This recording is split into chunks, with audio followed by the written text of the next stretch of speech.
বেগম খালেদা জিয়া ১৯৯০ সালের গণ-অভ্যুত্থানের পর অনুষ্ঠিত নির্বাচনে জয়লাভ করেন। ফলে তিনি বাংলাদেশের প্রথম নারী প্রধানমন্ত্রী এবং বিশ্বের ইতিহাসে মুসলিম সংখ্যাগরিষ্ঠ দেশের দ্বিতীয় নারী প্রধানমন্ত্রী হিসাবে দায়িত্ব নেন।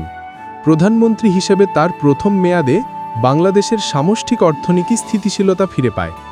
এর ফলে পরবর্তী কয়েক দশকে দেশের প্রবৃদ্ধি ত্বরান্বিত হয়। তিনি বৈদেশিক সাহায্য নির্ভরতা কমাতে উদ্যোগ নেন। এরশাদ সরকারের শেষ বছরে বাংলাদেশ পুরোপুরি বিদেশি সাহায্যের ওপর নির্ভরশীল ছিল। তার বিশ্বস্ত অর্থমন্ত্রী এম সাইফুর রহমান সামষ্টিক স্থিতিশীলতা ও আর্থিক শৃঙ্খলাকে গুরুত্ব দিয়ে অর্থনীতিকে ঘুরে দাঁড়াতে সহায়তা করেন।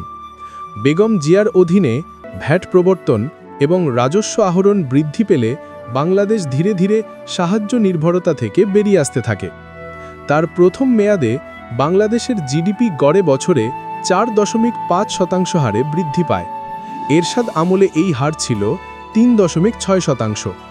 তার সরকার অর্থনৈতিক সুশাসনের জন্য ব্যাংক কোম্পানি আইন ১৯৯১, আর্থিক প্রতিষ্ঠান আইন ১৯৯৩ সহ গুরুত্বপূর্ণ আইন প্রণয়ন করে।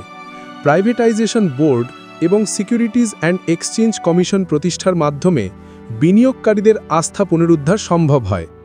১৯৯৪ সালের জানুয়ারিতে বিদ্যালয়ের ছাত্রীদের জন্য বৃত্তির ব্যবস্থা এবং দশম শ্রেণী পর্যন্ত মেয়েদের জন্য বিনামূল্যে শিক্ষার সুযোগ চালু করা হয়। সরকার সে সময় 4টি প্রকল্প হাতে নেয়: মহিলা মাধ্যমিক স্কুল সহায়তা প্রকল্প 2, মহিলা মাধ্যমিক স্কুল প্রকল্প, মাধ্যমিক শিক্ষা খাত উন্নয়ন প্রকল্প এবং মহিলা মাধ্যমিক শিক্ষাবৃত্তি প্রকল্প।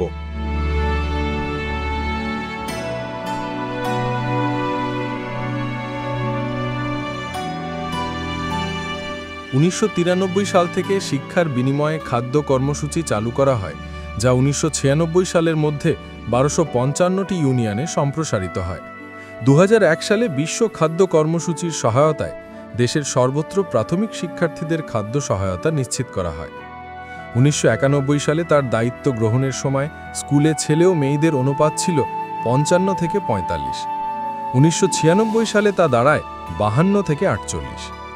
১৯৯০ সালে প্রাথমিক স্তরে তালিকাভুক্ত শিক্ষার্থীর সংখ্যা ছিল প্রায় ১,২০ লাখ, যার মধ্যে ছাত্রী ছিল প্রায় ৫৪ লাখ। ১৯৯৬ সালে তালিকাভুক্তির সংখ্যা বেড়ে দাঁড়ায় ১,৭৬ লাখ, যার মধ্যে ছাত্রী ছিল প্রায় ৮৪ লাখ। অর্থাৎ ৫ বছরে ছাত্রীদের অংশগ্রহণ প্রায় ৩০ লাখ বৃদ্ধি পায়। ১৯৯৩ সালের অক্টোবরে দি নিউ ইয়র্ক টাইমস লিখেছিল, এখন প্রধানমন্ত্রী হিসাবে মিসেস জিয়া মেয়েদের শিক্ষা ও কারিগরি প্রশিক্ষণকে অত্যন্ত জোর দিচ্ছেন। BIDS-এর গবেষণা অনুযায়ী ১৯৯০ থেকে ১৯৯৫ সালের মধ্যে তৈরি পোশাক শিল্পে কর্মসংস্থান বৃদ্ধি পায় ২৯%। পরের দশকে এই হার ২ অঙ্ক ছুঁতে পারেনি। বেগম জিয়া দায়িত্ব নেবার সময় দেশে তৈরি পোশাক কারখানা ছিল ৮৩৪টি। ১৯৯৬ সালের মাঝামাঝি তা বেড়ে দাঁড়ায় ২৩৫৩টিতে। এই সময়ে রপ্তানি আয়ও ৩.৫ গুণ বৃদ্ধি পায়। পরিবেশ রক্ষায় তার সরকারের বড় পদক্ষেপ ছিল ১৯৯২ সালে প্রথম জাতীয় পরিবেশ নীতি প্রণয়ন এবং ১৯৯৫ সালে বাংলাদেশ পরিবেশ সংরক্ষণ আইন পাস। বিএনপি সরকার ক্ষমতায় আসার পরপরই মিয়ানমারের রোহিঙ্গাদের উপর নির্যাতন শুরু হয় এবং প্রায় ২,৭০,০০০ রোহিঙ্গা কক্সবাজার সীমান্ত দিয়ে বাংলাদেশে আশ্রয় নেয়। বেগম জিয়া তাদের আশ্রয় দেন এবং দ্রুত প্রত্যাবাসনের উদ্যোগ নেন।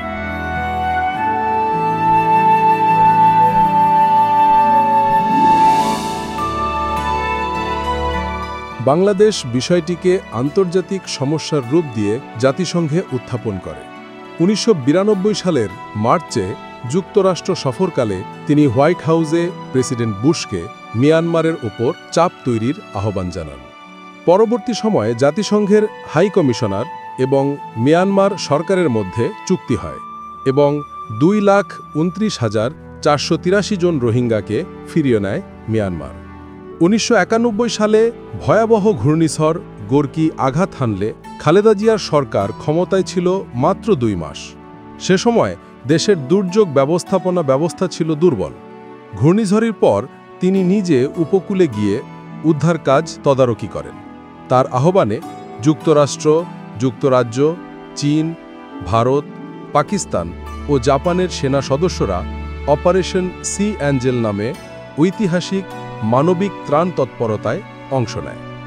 অভিজ্ঞতা থেকে শিক্ষা নিয়ে সরকার ১৯৯৩ সালে উপকূলীয় সবুজ বেষ্টনী তৈরির প্রকল্প হাতে নেয়। ১৯৯৫ সালের ২রা মার্চ এশীয় উন্নয়ন ব্যাংক তা অনুমোদন করে এবং একই বছরের ১৮ এপ্রিল ঋণ চুক্তি স্বাক্ষরিত হয়। এই সবুজ বেষ্টনী পরবর্তী সময়ে বহু ঘূর্ণিঝড়ের ক্ষতি কমাতে গুরুত্বপূর্ণ ভূমিকা রাখে। CTC news, Canada.